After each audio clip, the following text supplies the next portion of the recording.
from the car community's perspective, we used to have to go through very great lengths in order to make body panels for the cars and really look at a vision that we have for that vehicle.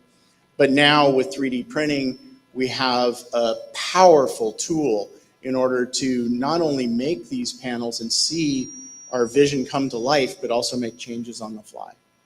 And so for us in the car community, I think we are pretty much there with the costs coming down. The amazing printers that Creality puts out has really allowed us to do the things that we want. Fantastic. So as I would call you a maker car expert, where do you see 3D printing technology making the biggest advancements in the automotive industry?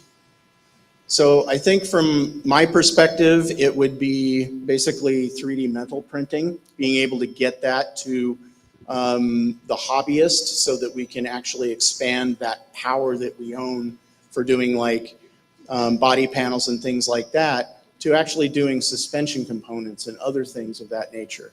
That would be very powerful to us. Wow, that's amazing. Sterling, honestly, thank you for your insight. You really are an inspiration to fathers everywhere. Now, let's give it up for Sterling. So Sterling's story of introducing advanced tools to his son reflects a global trend that we're seeing. 3D printers are becoming central to STEM education, both at home and in schools. Educators are launching fab labs, tech clubs, and using these tools to inspire hands-on learning.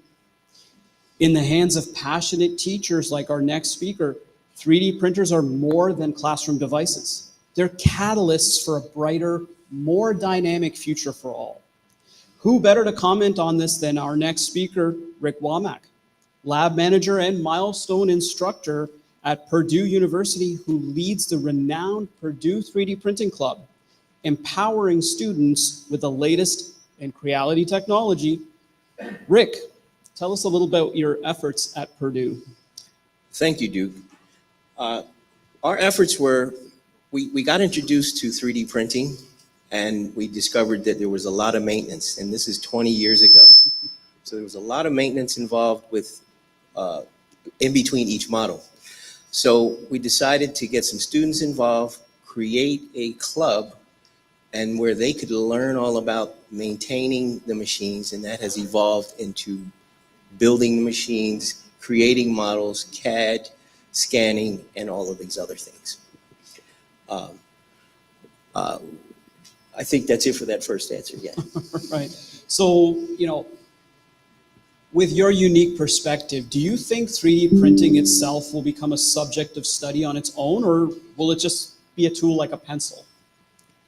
So I believe that the 3D printing will develop as a field of study, and I also believe it's going to turn into a full-blown collegiate major. Because students should learn about printer design, the actual printer and the different environments it could be in at your home, on Mars, and anywhere in between. Students should learn about the maintenance of the printer and its durability.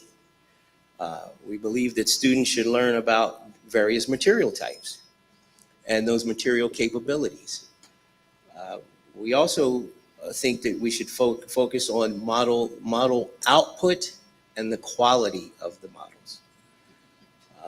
We believe that students will also learn about scanners and lasers in this process as a family of machines around 3D printing. So we have seen 3D printing advance greatly over the past 20 years. And now is the time to make this a real subject of study. And even a new study field like machine design. So that's what I have for that. Right. So, that leads me to my next question. Now, the basic concepts in technology of 3D printing carry over to so many industries.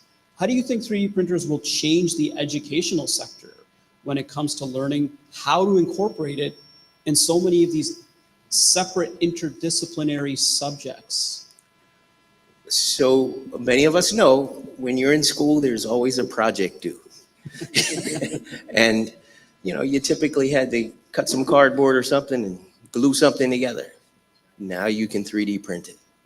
And I see students from all majors at Purdue University, and there are 14 different engineering majors. But we see this in music, in the field of food research, and et cetera. Art, the list goes on, and 3D printing is involved in all of these things. Fantastic. That's absolutely amazing. Now, I really actually envy the opportunity that students have these days using tools and technology. This is stuff that I only saw in science fiction stories when I was a kid. What once felt like science fiction, like 3D printed organs, 3D printed bionic hands, it's quickly, obviously becoming a reality. 3D printing is disrupting the prosthetics and wearables field, with Creality technology enabling everything from expandable prosthetics for growing children to custom braces and orthotics. We are making the inaccessible accessible. And who better to talk to about this than this subject than our next speaker, mechanical engineer and part-time cyborg, Ian Davis. Ian, it's honestly a pleasure to have you. I've actually followed your journey from the very beginning, and your transformation of a major obstacle in your life into innovation in prosthetics is truly inspiring. Share your story. Thanks, Duke. So first, I'd like to thank everybody that's been following along with my progress on my YouTube channel. I really appreciate all your support and all your suggestions that I reach in the comment section. For those that aren't aware, I run the YouTube channel Missing Parts Club, where my project's main focus is to design, develop, and eventually bring to market, make available a DIY mechanical partial hand prosthetic device in a DIY format, where the end user is responsible for fitting and finishing the fingers and then casting their residual limb and building their interface socket. This would sidestep, clinician and the reliance on, the medical field when your device ends up failing, because everything mechanical will eventually need maintenance fail. You will be intimately familiar with how the device works, and you'll be able to repair it yourself. Same thing with the socket.